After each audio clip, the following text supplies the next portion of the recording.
الحمد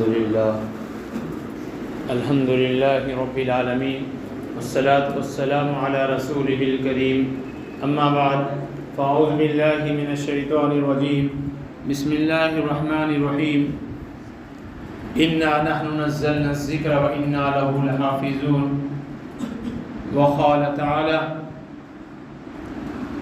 لا يأتيه الباطل من بين يديه ولا من خلفه صدق اللہ مولانا العلی العظیم۔ عزیزان محترم، بزرگوں اور دوستوں، گزشتہ 2 جمعوں سے ہم اور آپ کے درمیان اللہ کی طرف سے آنے والی وحی کی تفصیلات کہ اس کی کتنی شکلیں اور صورتیں تھیں، اس وقت وہ وحی کن کن شکلوں میں محفوظ ہے، آیا صرف قرآن کی شکل میں محفوظ ہے یا قرآن سے ہٹ کر دوسری اور شکل میں جس کو ہم اور آپ احادیث رسول کہتے ہیں، اللہ کے نبی علیہ السلام کی حدیثوں کا ورڈ جو استعمال کرتے ہیں ان کی شکل میں محفوظ۔ پچھلی تمام آیات کی روشنی میں یہ بات واضح ہو گئی تھی کہ وہی صرف وہی نہیں ہے جو قرآن کی شکل میں محفوظ ہے، بلکہ احادیث رسول بھی وہی کی ایک قسم ہے جو سورہ شعراء کی آیت سے ثابت ہے۔ الغرض وحی کو تسلیم کرنے والا وہی شخص کہلائے گا جو قرآن کو تسلیم کرے اور احادیث رسول کو تسلیم کرے۔ کسی ایک کا انکار گویا وحی کا انکار لازم آئے گا، یہ بات واضح ہو گئی۔ اب آئیے اس موضوع کو آگے بڑھتے ہوئے دیکھتے ہیں کہ اللہ رب العزت نے وحی کی ان 2 قسموں کی حفاظت اور اس کے بندوبست کا انتظام اللہ نے کس طرح سے فرمایا۔ آگے جمعے میں تو انشاءاللہ تدوین حدیث پر حدیث کی کس طرح حفاظت کا سامان کیا گیا اور کیسے حدیث رسول 1400 سال کے گزرنے کے باوجود آج تک کس طرح وہ محفوظ شکل میں ہے، اس کی حفاظت کے بندوبست کس طرح سے کیے گئے، انشاءاللہ وہ تفصیلات آگے آئیں گی۔ چونکہ مستشرقین کی طرف سے، اسلام دشمن عناصر کی طرف سے، اسلام کے دشمنوں کی طرف سے جو اسلام کی باریکیوں کو تلاش کر کے اچھالتے ہیں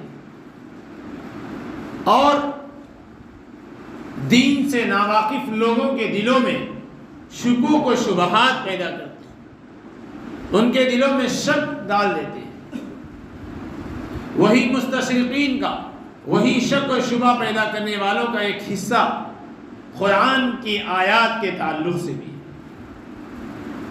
کیونکہ یہ بات واضح ہے اور خود قرآن نے بھی اس کی وضاحت کی ہے کہ قرآن ایک بار کی اللہ کے نبی علیہ السلام کے قلب اطہر پر نہیں اتارا گیا،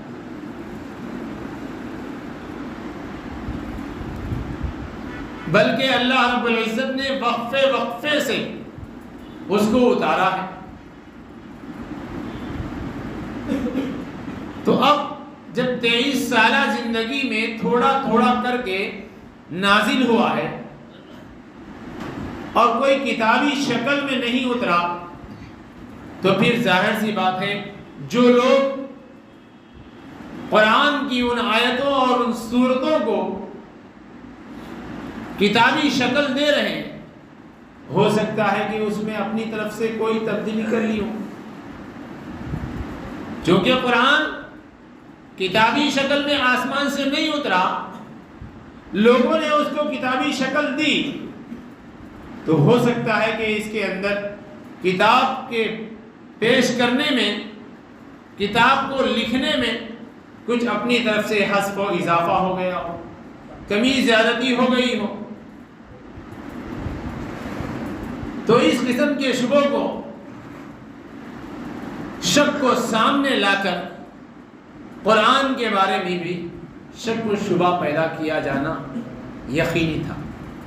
لیکن جس طرح شک و شبہ پیدا کیا جانا یقینی تھا اور اس کا احتمال تھا، اللہ رب العزت نے اس کا جواب خود ہی قرآن کریم میں کئی آیتوں کے ضمن میں بلکہ صراحتاً بھی یہ وضاحت کر دی ہے کہ یہ پہلے سے ایک کتابی شکل کا خاکہ ہے، کتابی شکل کا ایک پکچر ہے جو اللہ رب العزت آسمان دنیا سے نبی اطہر کے قلب پر 23 سالہ زندگی میں اتارا۔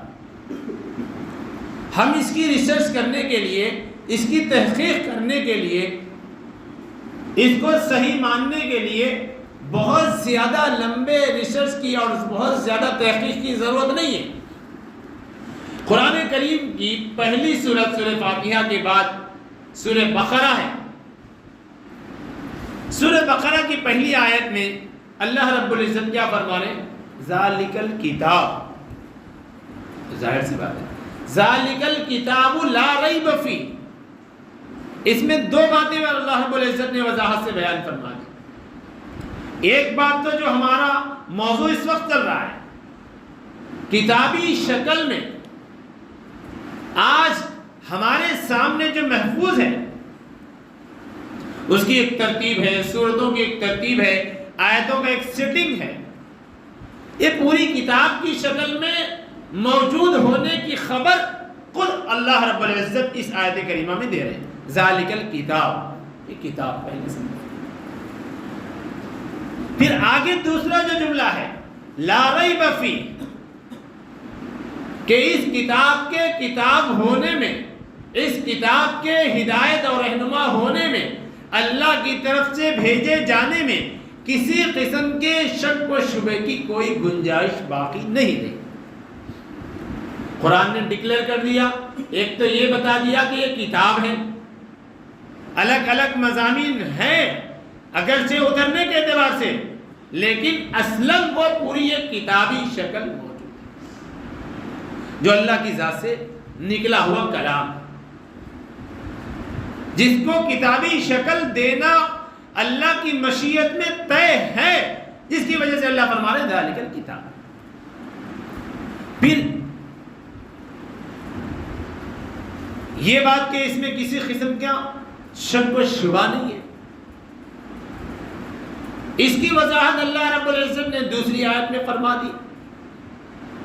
چنانچہ اللہ رب العزت فرماتے ہیں لا یأتی، سورہ فصلت آیت نمبر 43 میں اللہ فرما رہے ہیں لا یأتیہ الباطل من بین یدیہ ولا من خلفہ۔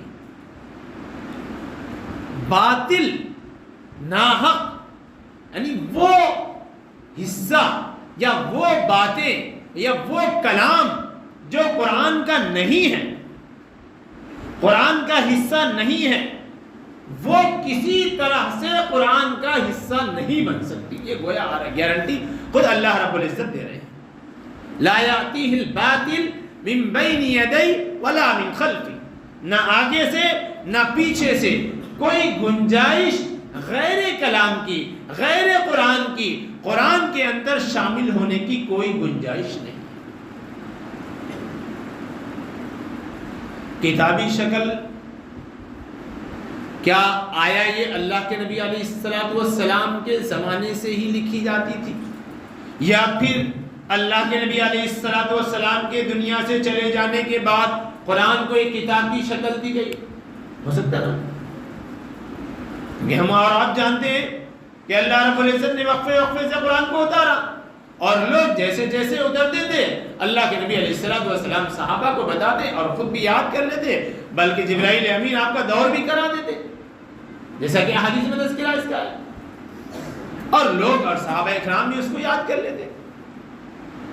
تو آیا کوئی کتابی شکل لکھنے کا بندوبست لکھنے کی تیاری پہلے سے کی گئی تھی یا بعد میں ہوئی ہے؟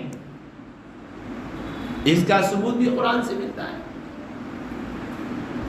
کفار اور مشرکین نے جو ہے اسلام دشمن عناصر نے کیا اعتراض کیا؟ یہ وہ کتاب کیا ہے، وہ خود ہی لکھ لیے سو کتاب ہے۔ اکتبھا فہی تملی علیہ بکرۃ واسیلا، سورہ فرقان آیت نمبر 5۔ تو ایک کتاب ہے، خود انہوں نے لکھ لی ہے، وہ صبح شام ان کے سامنے پڑھی جاتی ہے۔ اس کا مطلب یہ ہوا کہ لکھنے اور لکھانے کا سلسلہ اللہ کے نبی علیہ السلام کے زمانے سے ہی موجود تھا۔ اس کا ثبوت، اس کا پروف، اس کا ایویڈنس خود قرآن کریم کی آیت سے مل رہا ہے۔ اور دوسرے قرآن اللہ کے نبی علیہ السلام کے بارے میں کہہ رہا ہے کہ وَلَا تَخُطُّهَا بِيَمِينِكَ، چونکہ ہم اور آپ جانتے ہیں اللہ کے نبی علیہ السلام کا لقب کیا ہے؟ آپ امی ہیں، خود سے آپ لکھنا پڑھنا نہیں جانتے، لیکن اللہ رب العزت نے سمندروں کا اولین اوتیت الاولین والآخرین، خود اللہ کے نبی نے فرمایا علم کا سمندر بار ہے، لیکن آپ نے کسی فرد بشر سے، کسی انسان سے آپ نے علم نہیں سیکھا، آپ لکھنا بھی نہیں جانتے، اس لیے ہم آپ کو امی کے لقب سے یاد کریں۔ وَلَا تَخُطُّوا بِيَمِينِكَ، سورہ عنکبوت آیت نمبر 48، کہ آپ اپنے ہاتھ سے اس کو نہیں لکھتے۔ پھر کیسے؟ یہ سارے الفاظ آپ کو بتا رہے ہیں، ہم کو بتا رہے ہیں، لکھنے لکھانے کا سلسلہ اسی وقت سے موجود ہے۔ چونکہ ہم بات کر رہے ہیں منکرین حدیث کو سامنے رکھتے ہوئے، اس لیے میں نے ابھی تک کوئی حدیث کا حوالہ آپ کو نہیں دیا، اس لیے کہ احادیث کے اندر صاف طور پر موجود ہے اللہ کے نبی علیہ السلام پر جب بھی وحی نازل ہوتی تو آپ صحابہ اکرام کو بلاتے اور وہ قرآن کریم کی وہ آیت جو نازل ہوئی اس کو آپ لکھوا دیتے، اس کا بندوبست کروا دیتے۔ بلکہ کئی صحابہ اکرام کی ٹیم تھی، ایک جماعت تھی مستقل، کاتبین وحی وہ کہلاتے تھے۔ کاتب بولے تو لکھنے والے، کاتبین بولے تو پورل ہے، کاتب بولے تو سنگل، کاتبین پورل ہے، جمع ہے، لکھنے والے، وحی کو لکھنے والے، ان کی مستقل ایک ٹیم تھی، ایک جماعت تھی کہ جب بھی کوئی وحی نازل ہوتی اللہ کے نبی علیہ السلام ان لکھنے والوں سے بلاتے اور اس کے لکھوانے کا بندوبست کروا دیتے۔ تو یہ احادیث میں صاف طور پر موجود ہیں، لیکن ہم احادیث میں گئے بغیر، احادیث کو ذکر کیے بغیر ہی خود قرآن ہمارے سامنے ایویڈنس اور پروف پیش کرتا ہے کہ یہ کتاب کوئی ایسی مضامین نہیں ہے کہ بس اتر گئی، لوگوں کے سینوں میں محفوظ رہی، یاد رکھنے والے یاد رکھ لیے، یاد کرنے والے یاد کر لیے، بھولنے والے بھول گئے، جتنا بچا اتنا ہے، جتنا نہیں بچا اتنا ختم ہو گیا۔ جیسا کہ آج کچھ ناواقف جاہل لوگ